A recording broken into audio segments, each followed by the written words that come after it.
Welcome back to my channel, or welcome if you're new here. My name is Cassie. It's great to have you here. And in the spirit of Valentine's Day, I'm going to be talking about the 6 books that will either get you in the mood, will make you have a great Valentine's Day, or if it's after Valentine's Day when you watch this, then it's always a good chance to read a romance book. I am such a lover of romance. I just love. Like, I get so giddy over other people's happiness when they find love. So romance is definitely my favorite genre. It is absolutely freezing here today. I was outside for a little bit this morning. I taught a Pilates class.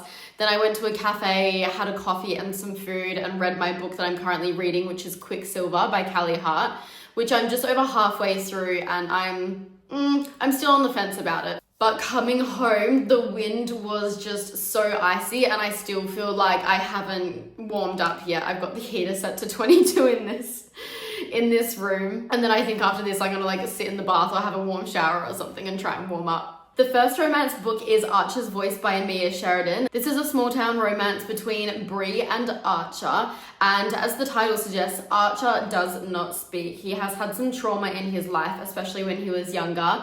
Bree moves into the town, meets Archer, and they both help each other overcome some of their trauma. This is such a lovely story where it's definitely love trumps all, but it's also not a very light-hearted read. There are definitely some not so nice things in the book, so maybe check the trigger warnings. Be ready to shed some tears. But I also just realized that this book is one of 3 in a trilogy, which I did not know, so I would definitely be keen in reading the other 2 books. The second book is called Most of All You, and the third big book is called More Than Words. I'll definitely have to look into those on Goodreads. The second 2 books don't have nearly as high ratings as the first one. So the first one has a 4.19 and the second 2 books have a 3.9 and a 3.8, but I would definitely be interested in reading the other 2. The next book is called Forget Me Not by Julie Soto. Now, I don't remember too much about this book. However, it does come to my mind quite often because the plot and the tropes are slightly different to what you would usually have in a romance. So this is a second chance romance where she broke his heart.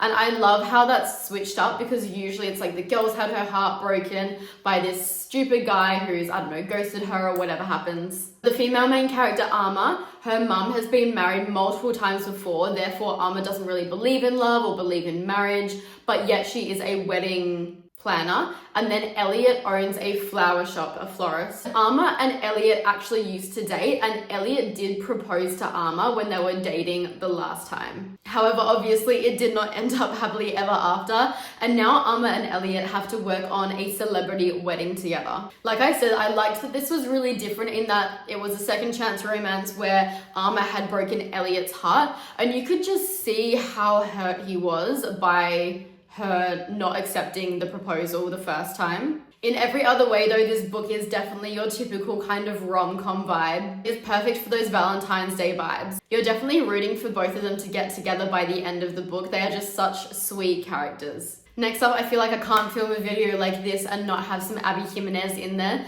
So we have Part of Your World series by Abby Jimenez, specifically Part of Your World and Just for the Summer. I also just realized that there's a 3.5 book in this trilogy called The Situationship, which I have not read yet. But Part of Your World is the first book in this trilogy, and Abby Jimenez's romances are just so beautiful and so special in the way that they incorporate real world, real people problems, quite deep problems, into these stories and romances. For example, grief, depression, anxiety, family issues, any of that kind of scope.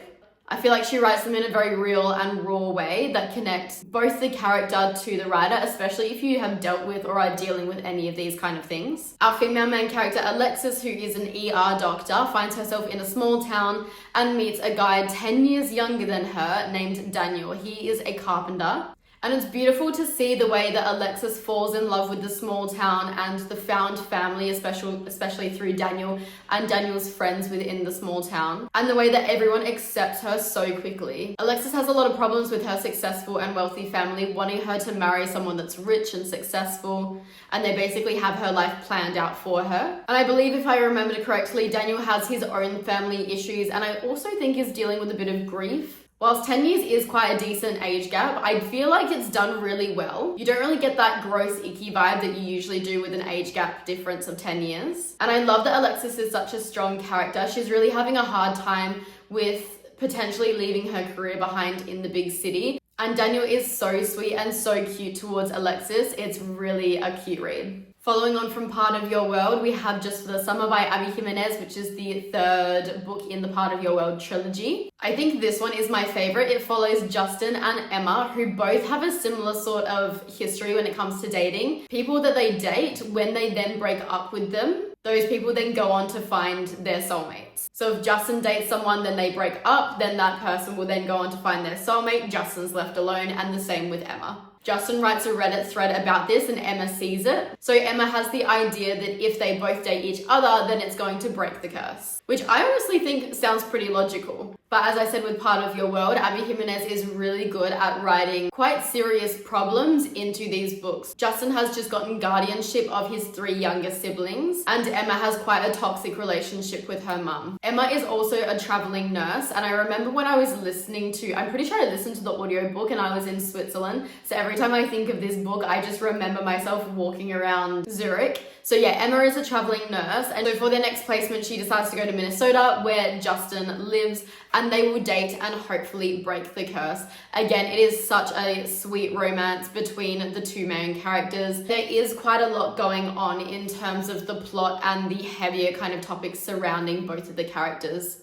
But if you have not read anything by Abby Jimenez, I would highly, highly, highly recommend the Part of Your World series. They don't have to be read in order, as they are interconnected standalones. Then we have Flawless by Elsie Silver. If you have not read an Elsie Silver book, if you have not read a cowboy romance, then Elsie Silver is your girl. I've read a couple of other cowboy romances like Done and Dusted, but it does not do it for me like Elsie Silver does cowboy romances. This follows Rhett and Summer. Rhett is a bull rider, and Summer basically becomes his adult babysitter. The chemistry is palpable between these two, and the banter is so good. We get to see both of these characters really nicely separately and together, with Summer having her own issues with her family and that sort of past, and Rhett dealing with his identity as a bull rider, or if he's not going to be a bull rider, then who is he? There's some really good character development for the side characters as well, as Willa, I'm pretty sure, is then in the second book. There are some spicy scenes, and I love a romance with some spice. If it's not spicy, then I don't want it. Especially with a cowboy romance, I just think it is done so well. And if you start with Flawless, then you have to read the rest of the series. You have to. They are so good. This is the first book in the Chestnut Springs series, but there is also the Girl Ranch Rush series, which is also great. And the, I'm pretty sure, latest one is Rose Hill. And last but not least, we have Icebreaker by Hannah Grace. I listened to the audiobook of this on Spotify last month actually, so it's actually fresh in my brain. And this is about Nate and Anastasia. So they're both at college. Anastasia is a figure skater, and she is trying to qualify for the Olympics, or the state for the Olympics, I believe. That is her end goal. And then Nate is an ice hockey player. So whilst this is your typical sports, romance, smutty kind of book, I actually enjoyed it so much more than I was going to. I've definitely had mixed reviews. Some people absolutely hate it and DNF it so fast, and some people, like me, really enjoy it. We've got some enemies to lovers, especially when Anastasia and Nate first meet. Anastasia has heard some stories about Nate and his reputation, let's say. But also Anastasia has her own reputation where she is just too busy and too focused on her career, so she hasn't really had a relationship because she has casual flings with guys rather than commit to anything, because, as I said, she just does not have time, and she is so focused on her career in figure skating. Nate is such a loyal character, especially to his friends, which I really love to see. And whilst this book and the characters are still in college, I think it was more mature than I was expecting it to be. I was definitely expecting it to be more YA. The spice in this is spicy, and I really enjoyed it. There's also a character who we don't like during the book who is causing some trouble for everyone involved, basically. That means that the conflict doesn't always have to come from the female main character and from the male main character. I also like that the communication between the 2 main characters in this book is usually relatively clear. And for 2 younger characters, you can really see the love that they have for each other towards the end of the book. So those are the 6 romance books that I would highly recommend you reading in the love month, the month of February. And I hope that you all enjoyed your Valentine's Day, whether you're single, in a relationship, in between, whatever else there is. Whether you celebrate or not, I think it's always a good time to read a romance book. Thank you for watching. Don't forget to subscribe, like, and comment. Let me know down below what your favorite romance book is, and I will see you in the next video. Bye!